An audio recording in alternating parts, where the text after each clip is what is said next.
and incredible. What a dynamic woman, a woman of faith, has a coaching business, doing some amazing things, has been very successful in her career, and just some great takeaways. She gets really deep with her clients in big, important issues. And I was very curious myself to learn about how she handles that and what she's dealing with. And I walked away just with incredible insight from Alyson on what she's doing. You're going to love this discussion with her. Let's go jump into Giant TV.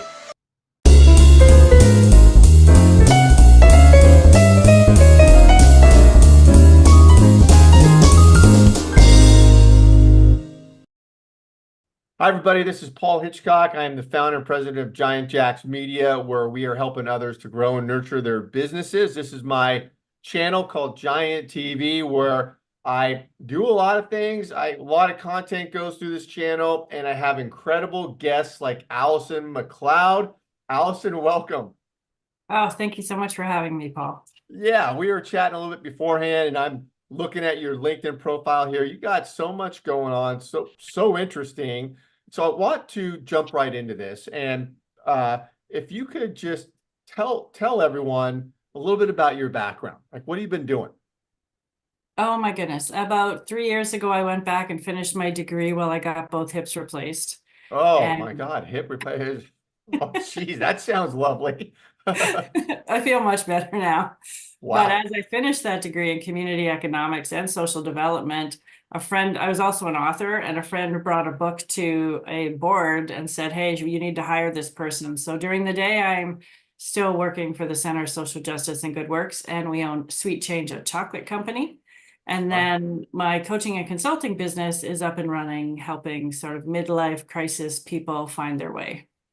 Yeah, love it all, because I want to ask you, because you're a best-selling author, speaker, podcast host, so the chocolate company, that's interesting. That's owned by the nonprofit or owned? Yes, Okay. it is. All And right. it's all Belgian chocolate, best in the world. Oh my gosh. Okay. Well, let me give you my address, because you can send me some of that. I can do that. Oh man, that's my weakness, chocolate. All right. So you're doing that. Okay. So the coaching business, tell me a little bit about that. I'm really interested to understand more about that, who you're working with and what your focus is there. I started coaching in about 2001 because I opened up my own gyms, and I was a nutritionist and personal trainer, and then went from that to selling those businesses and of course getting divorced. So everything changed. And then moving into more of a health and wellness coach in about 2012. And through that course, I also got certified in as a life coach, a business coach. I've owned 8 businesses. I finally sat down in 2020 in the middle of my degree and went, okay, God, what do you want me to do? And he said, help the whole person. So that's when my Soulful Living Blueprint came together to say, hey, I need to help people find, like myself, what is it that I want to do now? I sort of followed the path of least resistance and whatever fell into place, which was great, but I wasn't really following my calling or my passions or what my soul wanted to do. What's the Soulful Living Blueprint? What is that? That helps somebody find their personal vision and mission, kind of your purpose in life that really lights you up. And then how do you take that into your relationships, your health and wellness, your business or career, your contribution, and your spirituality? So Well, how honey, to help the whole person.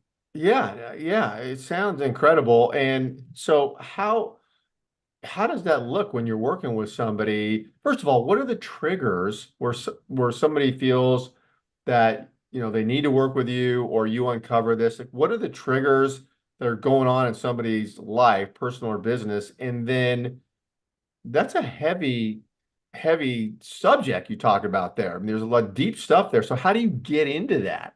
But first, yeah, what are the triggers? Which usually, I start out with working with women. We're doing midlife, right? There could be empty nesters. They've gone up so far in the corporate ladder and then decided, I don't want to be the head of this company. What do I do? Yeah. So it's the transition from, I have a high paying job, but I don't want to, how do I use my skills moving forward? And then some of that too is just, they get to the point where they're sad. They don't know why they're sad. They're, they're 3 a.m. eating ice cream going, I don't know why I'm here, right? Yeah. Like I'm not Yeah. taking care of my kids, my husband's independent or gone. What do I do? And for the men, sometimes it's just they've done everything they needed to do. They're taking care of the family, they're bringing in income. And it's like, yeah, but I'm going through the motion, right? I Right. don't Yeah. Yeah. feel happy anymore.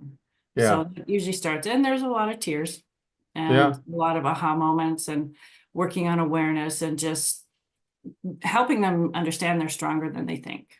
Well, I mean, it sounds a little bit like therapy. And, when people come in with you, are you doing a lot of listening to Yes. folks? And then is it conversational? Are you guiding them? Or, I mean, what's going on there with the interaction? I do a lot of listening and then I'll ask questions because as they speak, sometimes I can tell they're close to something, but they're not aware of it. Uh, So, and other different triggers, like we do talk about childhood and how much fun they had or didn't have. And, a lot of even myself growing up, I was that scared little girl. I was the oldest of four, kind of a militant family. You stand up straight, shoulders back, and you smile. Doesn't matter what's going on. yeah. Yeah. Right? Yeah. Yeah. So I was in frilly little dresses and I just wanted to climb the trees and I could not or I'd be dead. So it's those little things that stop humans as we grow to do what it is that we really want to do. Yeah. It seems to me there's an art when you're getting into those conversations with somebody, and you can verify this for me, there's an art to helping somebody get to the right answers as opposed to just telling them what the answers are. Is that a fair way to assess what happens sometimes there? Absolutely. Because I mean, in therapy, they'll kind of guide you to tell you what you need to do next. I don't do that. So it's more of listening and Hmm. having those conversations of, did you think of this? What about that? How's this relationship with this other person? And just sort of, they will come to the understanding of what's beneath it and what hurts. Yeah. And I'm there to listen. I'm there to love on them. I'm there to not judge. I'm there to make sure that, they can go through this process in a nice, loving way without being too harsh on them.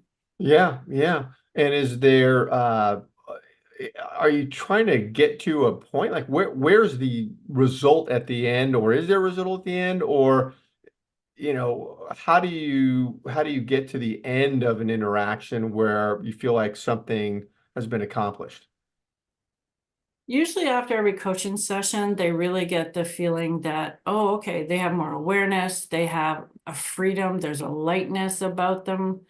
And this is from feedback from my clients because it's just that, oh, I never thought of it that way. Right. And sometimes they're so angry with somebody, but it's turning it and saying, but they're going through this. So what do you think? And it's like, oh, so it's compassion, it's passion, it's, the love for where they're at. And then the results are very different for men and women, but the clarity in where they want to go is just amazing. And Yeah. they feel more loved and they love themselves more for it. And they stop beating themselves up for making bad decisions or wrong decisions. And I say it's what you do going forward, not what you're looking behind. Yeah, and it's interesting because people who don't have somebody to talk to and with those sort of discussions, I can't imagine it myself. I mean, I've got my sources I go to, family and so forth are great people for me. But if someone doesn't have that, someone like you or family, I can't imagine that. And are you finding that the people that you come into contact with, they've bottled stuff up and they don't have someone they're talking to, or they haven't had a right person? Like what is the case normally? It's twofold. Either they haven't had the right person or they feel shame and they don't want to tell them. Oh, shame about the And event that occurred or something?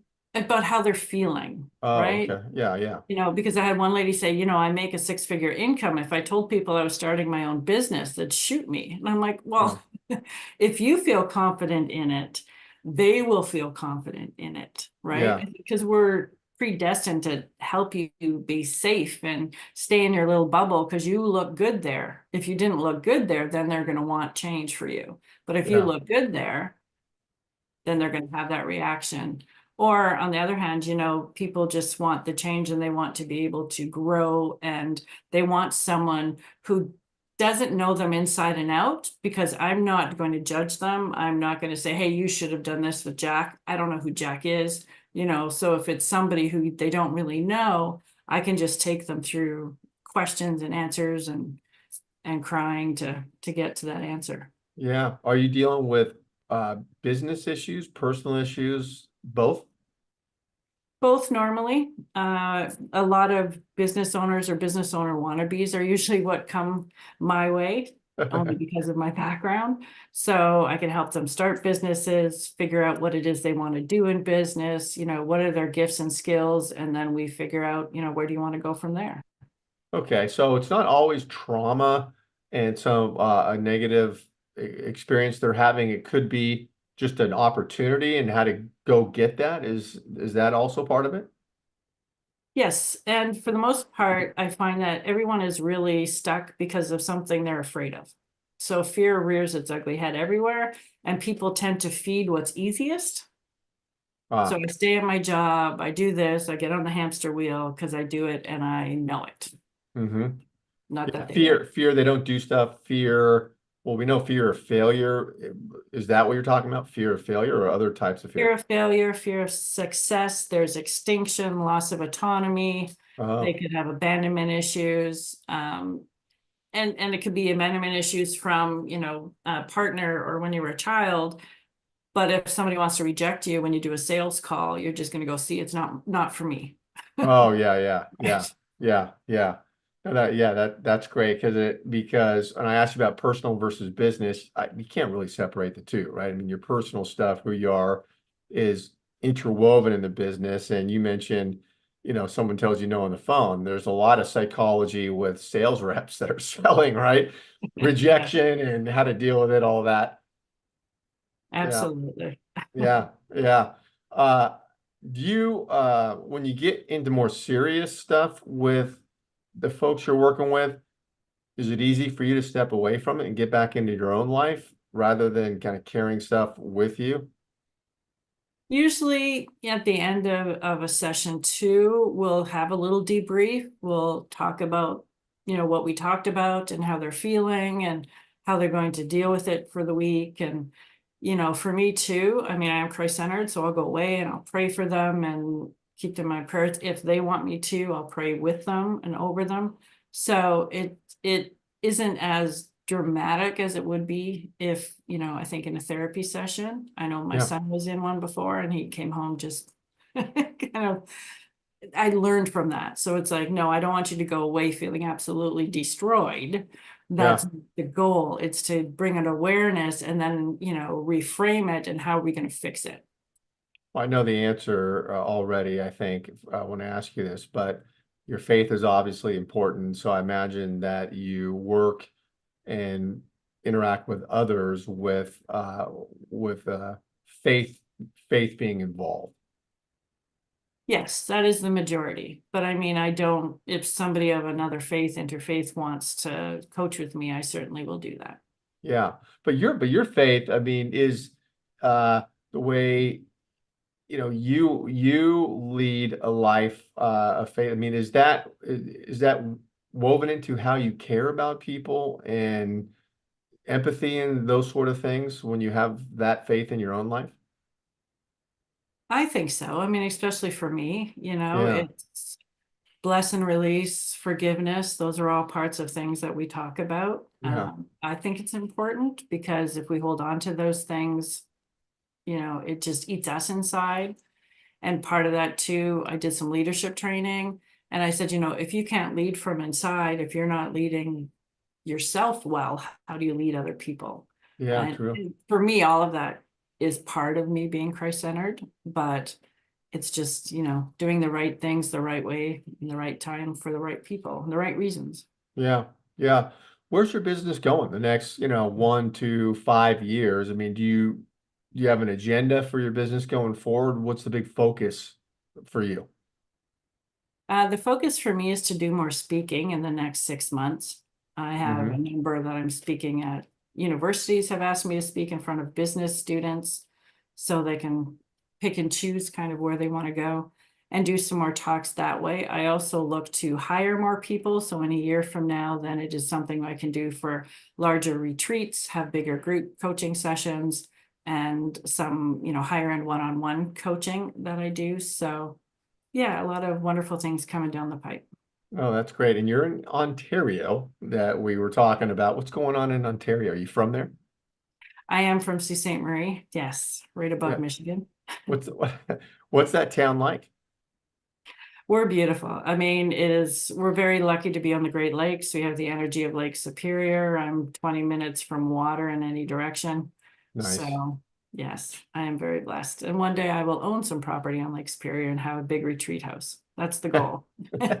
No doubt that's going to happen. Well, I got to tell everybody listening that wherever you're watching this video, because we simulcast it on YouTube, Facebook, LinkedIn, X, I think others, that Alyson's contact information will be around this video. Maybe it's up here or down here, but get connected with her. I'm learning a lot. And Alyson, thank you so much for being here. Great discussion. Thank you so much, Paul. It's been a pleasure. Okay, talk to you soon. Thank you.